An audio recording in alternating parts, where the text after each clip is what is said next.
forward. And with that, I mean, he took a leap under Doc Rivers.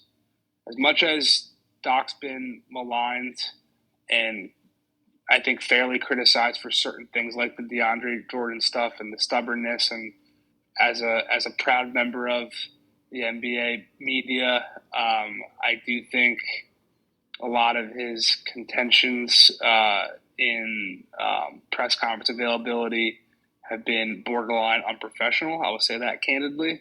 I mean, what he said about Ben Simmons after Game 7 to a different degree, I mean, was egregious in a professional standpoint from like what franchises expect their coaches to do when they do go out there and act as the leading public voice of their organization day in and day out. That's like part of why Doc is Doc, right? He can go out there and command the room and be that dude.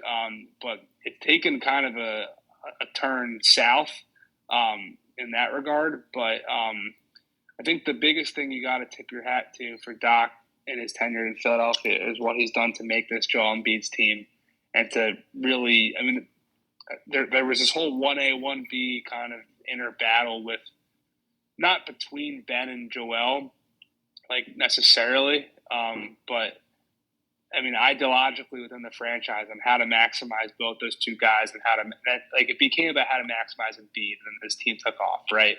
Yeah. And a lot of that does get credited back to Doc. So that's something that I think is as big a factor in evaluating his success with this team as any. The other biggest thing is the money factor of it, because this is a business, and as much as we talked about this ownership group having a tendency maybe to double down on their actions with their wallets,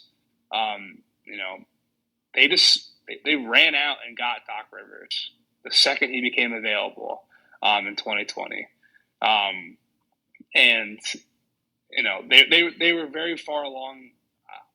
I want to save a little bit of the particulars for potentially writing about this later, but I mean, they were very far down the line with Mike D'Antoni. That's obviously been public and reported so far.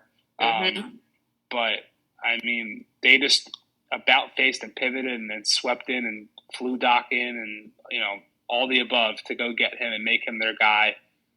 It's only been 2 years. They've had the number one seed in the East last year.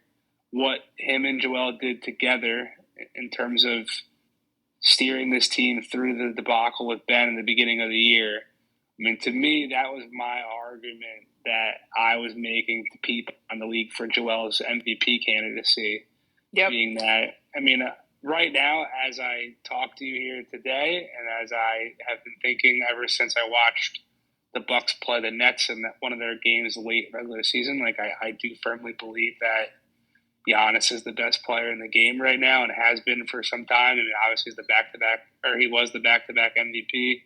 I mean, Jokic doing what he did without his teammates was impressive, but those guys were injured. Like, they didn't have his all-star counterpart literally holding the franchise hostage, and his representation sending out different articles, not directly, but tipping information for various articles throughout that whole saga, for Joel to lift that franchise onto his shoulders and make them competitive, and not just competitive, but one of the best teams in the East. And Doc played a big part of that too.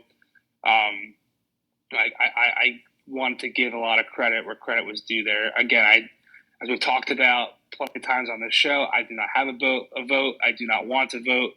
But I did think Joel was deserving in that regard. And so I think that's an important thing to consider with Doc as well. But all that being said, like, at this point, from what I've heard, from what I believe, from what I've heard, I don't think ownership is dying to make a change at the coaching position. People around the league talk all the time that Daryl Morey purportedly doesn't value Doc that much. However, he was a candidate for the Rockets job before Dale did leave. And it's just there's a lot of money owed to Doc over the next 3 seasons. He's got $8 million average annual salary. Well, I guess it's just annual salary. He's not a player with sliding scales. He's got $8 million salary, and goes to 24-25. So that's 3 more years, $24 million. Look, people. I had a conversation with someone today about how the Lakers' slow coaching process is partially being held up by them waiting to be able to talk to Quinn and Doc Rivers. Mm-hmm. And could they formally request to interview Doc? Sure. Will it happen? It seems like it might. But will Philly be letting Doc walk? No. In that scenario where he's still someone they want, and a trade for a coach is not something the Lakers really have the assets for right now, being that they're already asset strapped trying to move off of Russell Westbrook. I also do believe that part of the Lakers' hold up in their coaching search is waiting to see what their roster is going to look like, and then pair that coach with or without Russ and LeBron and AD. No, not all those guys, with or without Russ. LeBron and AD are going to be there. And then on the Sixers side of things also, I don't think that ownership group who, like we said, dropped everything to go hire the man 2 years ago, who led them to the first place in the Eastern Conference, who did what he's done so far this year, rotations and hand-wringing about the backup big man aside.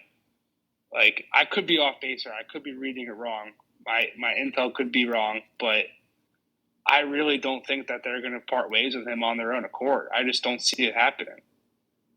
Yeah, and I was talking to